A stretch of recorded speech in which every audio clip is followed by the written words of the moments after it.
Aesthetics with athletics. तो आज की वीडियो में इसी चीज के ऊपर बात होगी जिसके लिए हम यूज करेंगे कैलिस्थेनिक्स का। लेकिन आज की वीडियो में हमारा मेनली टारगेट एथलेटिक्स रहेगा, जिसमें हम टारगेट करेंगे endurance, agility, speed, power, reflexes और भी सारी चीजें जो होती हैं। लेकिन अगर तुम्हें ये सब नहीं चाहिए तो शायद तुम गलत वीडियो पर आए हो, because we train to destroy.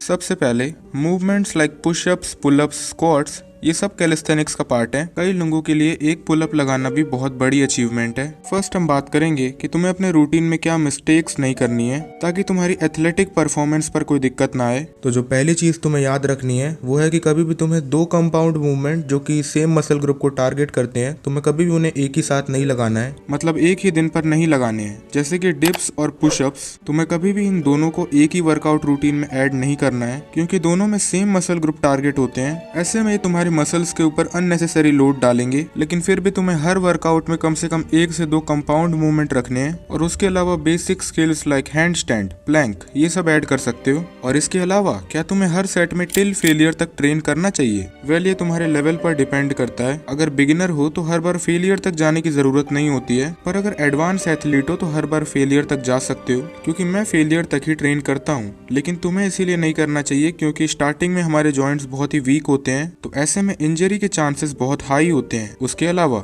How frequently you should train. वैसे तो तुम्हें 1 से 2 दिन के लिए रेस्ट लेना चाहिए, लेकिन अगर रिकवर कर पा रहे हो तो 7 दिन के लिए भी ट्रेन कर सकते हो। तो अगेन, अगर बिगिनर हो तो go for 5 days a week. तुम्हें अपने टारगेट के हिसाब से ट्रेन करना चाहिए। अगर टारगेट एंड्योरेंस है तो हफ्ते में 6 दिन भी ट्रेन कर सकते हो, और अगर हफ्ते में 7 दिन लगातार ट्रेन करना चाहते हो तो वर्कआउट को बैलेंस करना आना चाहिए। तो अगर इंटरमीडिएट लेवल पर भी हो तो भी तुम्हें 6 दिन से ज्यादा की जरूरत नहीं पड़ती। अगर टारगेट सिर्फ अच्छी फिजिक है सो गो फॉर आर्नोल्ड स्प्लिट, और ब्रो स्प्लिट्स भी फॉलो कर सकते हो। तो अब आगे की बात पर हम इन 7 चीजों पर फोकस करेंगे। एक स्ट्रॉन्ग फिजिक अचीव करने के लिए go for martial arts, I mean combine calisthenics plus martial arts, जिसमें भी for beginners combine boxing with calisthenics. तो पहले बात करते हैं पावर की। पावर इंक्रीज करने के लिए गो फॉर एक्सप्लोसिव एक्सरसाइजेस, जहां रेप्स को कम रखना है और सेट्स को इंक्रीज करना है। तो मैक्सिमम तुम्हें कितने सेट्स की जरूरत होती है? मैक्सिमम 4, और अगर फेलियर तक ट्रेन कर रहे हो तो 2। और एक्सप्लोसिव पावर को बढ़ाने के लिए तुम्हें 5 से 6 रेपिटेशंस लगाने हैं और 4 सेट रखने हैं। इसके अलावा पावर इंक्रीज करने के लिए गो फॉर पंचिंग बैग। अगर लॉन्ग टर्म बेसिस पर ट्रेन करना चाहते हो तो गो फॉर पंचिंग बैग। उसके अलावा तुम्हें पुलअप बार या फिर वेटेड वेस्ट की भी जरूरत होगी, लेकिन अगर किसी भी हालत में एक पंचिंग बैग भी नहीं खरीद सकते तो जितना कर सकते हो बस उतना करो, बाकी का बाद में देखेंगे। अब नेक्स्ट आता है रिफ्लेक्सेस। अब अगर तुम सोच रहे हो कि फिजिक वाली वीडियो में रिफ्लेक्सेस क्या कर रहा है, तो यहाँ हम अपनी फिजिक को हर पॉसिबल सिचुएशन के लिए तैयार कर रहे हैं,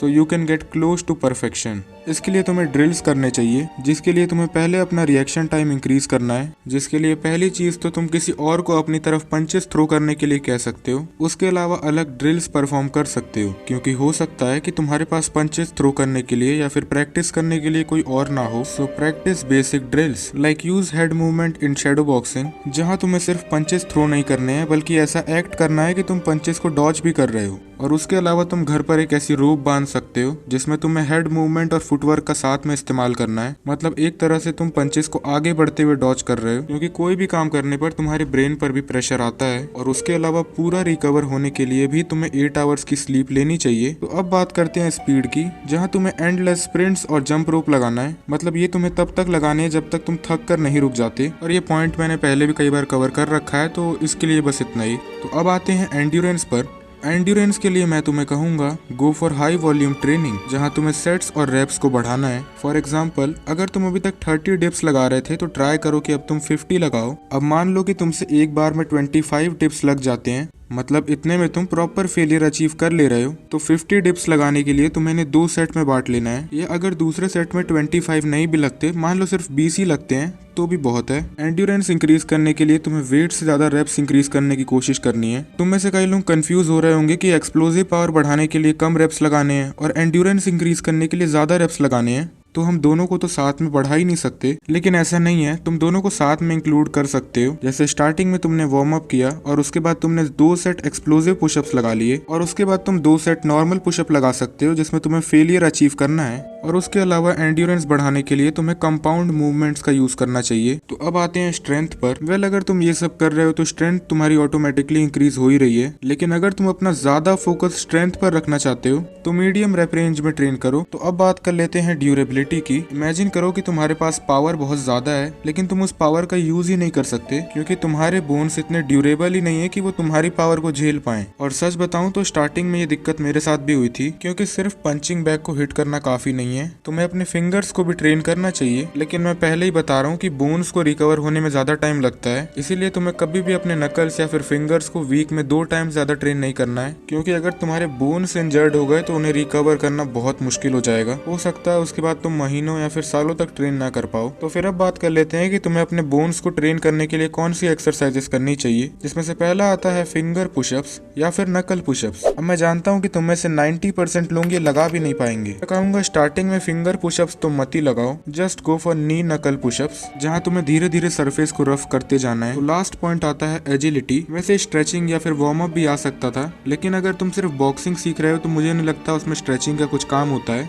और वार्म अप की आगे बात करेंगे। अब एजिलिटी और स्पीड में कुछ ज्यादा डिफरेंस नहीं है, लेकिन फिर भी तुम कह सकते हो कि एजिलिटी एक बहुत इंपॉर्टेंट पार्ट है कि तुम कितने जल्दी मूव कर पा रहे हो, कितनी जल्दी अपने डायरेक्शन चेंज कर पा रहे हो। और उसके अलावा अगर तुम्हें थोड़ा बहुत भी बॉक्सिंग के राउंड पता होगा तो तुम्हें पता होगा कि हम पंच मारने के पहले स्लाइटली स्टेप इन करते हैं। तो बस वही है कि तुम स्टेप इन कितना जल्दी कर पा रहे हो, जिसके लिए प्रैक्टिस द बेसिक फुटवर्क, जहाँ 2 पंचेस मारो और जितना जल्दी हो सके उतना जल्दी मूव करो। अब इसकी प्रैक्टिस भी तुम्हें पंचिंग बैग में ही करनी चाहिए, जहाँ पहले तुम पंचिंग बैग के सामने 2 पंचेस मारो और फिर जितनी जल्दी हो सके पंचिंग बैग के पीछे जाने की कोशिश करो। बेसिकली ये करने से तुम्हारा फुटवर्क फास्ट हो जाएगा। अब बात कर लेते हैं वार्म अप की। तो वार्म अप के लिए तुम जो भी मेन मूवमेंट परफॉर्म करने जा रहे हो उसके पहले उसके लाइट वर्जन के 1 या 2 सेट मार लो। फॉर एग्जाम्पल, अगर तुम पुशअप्स लगाने वाले हो तो उसके पहले नी पुशअप्स लगा सकते हो वार्म अप के लिए, या अगर स्क्वाट्स लगाने वाले हो तो जंप लगा सकते हो और बेसिक स्ट्रेचेस परफॉर्म कर सकते हो, क्योंकि वार्म अप का मेन काम ही है तुम्हारे मसल्स को एक्टिवेट करना। So now let's talk about calisthenic skills. अब जो बिगिनर्स हैं उनके लिए तो पुशअप और पुलअप ही एक स्किल जैसा है, और मैं एडवांस लोगों के लिए भी बात नहीं करना चाहता, क्योंकि गिन के मुझे भी 3 या 4 ही एडवांस स्किल्स आती हैं, जैसे कि 1 आर्म पुशअप, हैंड स्टैंड, और इन स्किल्स के ऊपर एक सेपरेट वीडियो आएगी। इसके अलावा कैलोरीज काउंट करना चालू करो, और आई गेस प्रोटीन का तो काफी लोगों को पता होगा, तुम्हें अपने बॉडी वेट का डबल प्रोटीन कंज्यूम करना है। लेकिन अगर बहुत ज्यादा ओवरवेटेड हो तो ये जरूरी नहीं है, ओवरवेटेड लोगों के लिए 1.5x प्रोटीन भी इनफ होता है। तो अब अगर बात करूं मैं कैलोरीज की,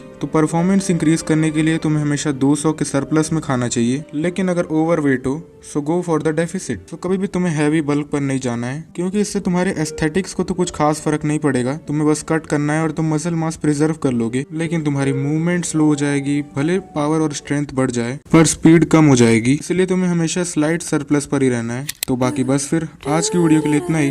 अब अगर तुमने सब्सक्राइब कर दिया है तो हम दोबारा मिलेंगे, नहीं तो शायद ही हमारी आखिरी मुलाकात थी। Bye bye. 君の中にある赤と青き線も